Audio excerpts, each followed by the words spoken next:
In the quiet village of Devgar, nestled between rivers and hills, lived a boy named Ayan. From a young age, Ayan stood out, not just because he was clever, but because he felt everything deeply. Joy made him overflow with energy. Praise lifted him like the wind, but anger, disappointment, or rejection, they crushed him.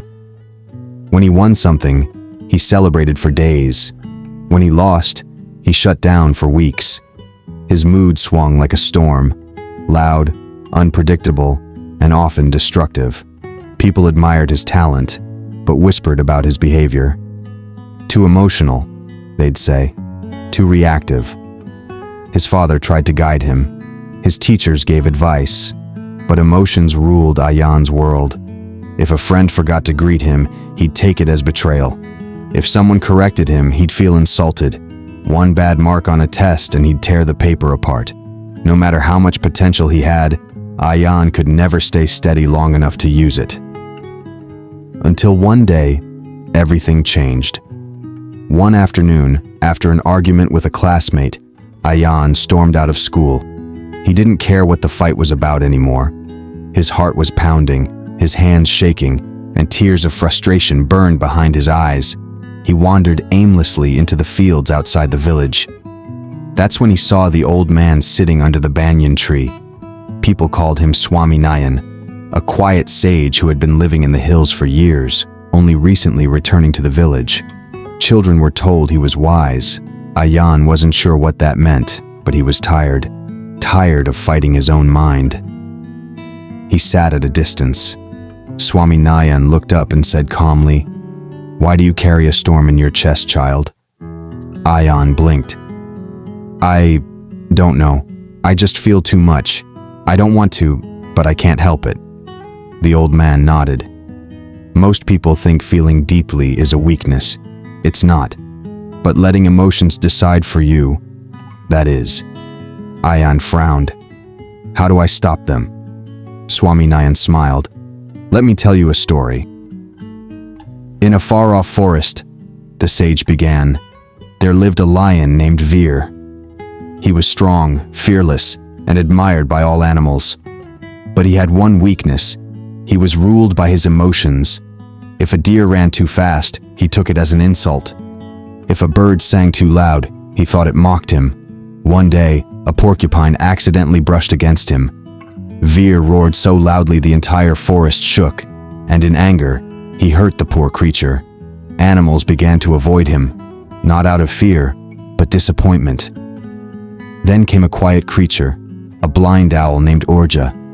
She couldn't see Veer's power or his anger. She could only hear his words and feel his presence. "You have fire," she told him, "but fire must be placed in a lamp, not left to burn the forest." Veer, confused, asked, "How do I control fire?"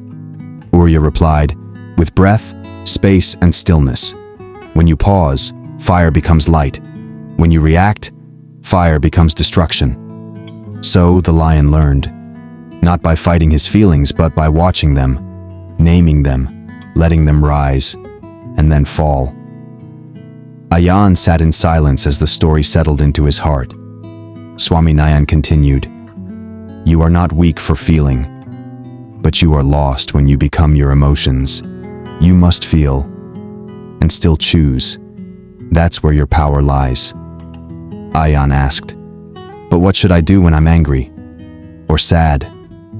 The monk raised one finger. "When you're angry, pause. When you're sad, breathe. When you're excited, stay grounded. When you're hurt, stay still. The moment between feeling and reacting is where wisdom lives." From that day, Ayan began the hardest journey, not to achieve something outside, but to understand what was inside. He started noticing his emotions. He didn't stop them. He just watched them, like clouds passing over his sky. He began writing, meditating, walking alone without headphones, practicing silence. Sometimes he failed. Sometimes the storm still broke loose. But slowly, he learned to pause, to breathe, to choose his next step.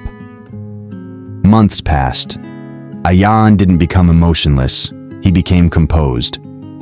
When a teacher criticized him, he listened. When his friend forgot his birthday, he smiled and spoke about it calmly. When he didn't top an exam, he worked harder instead of tearing his books. People around him noticed. His teachers trusted him more. His friends admired his calm. His parents said, "You've grown into yourself." But Ayan knew. He hadn't become someone new. He had simply learned to stop being dragged by every emotion.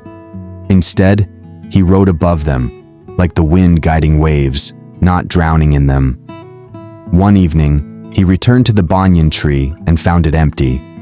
Swami Nayan had left, leaving only a small note pinned to the bark. It read, "You don't control emotions by force, you guide them by presence." Years later, Ayan became a leader, calm in crisis, steady in chaos. People asked him, "How do you stay so balanced?" He would always say, "Emotions are guests. I no longer let them live in me rent-free." He built a life with focus, peace, and clarity, not because he avoided feelings, but because he honored them without being ruled by them. And whenever a younger version of himself stood before him, shaking with rage or drowning in sadness, he'd smile and say, "Pause, breathe, then choose. That's where your strength is."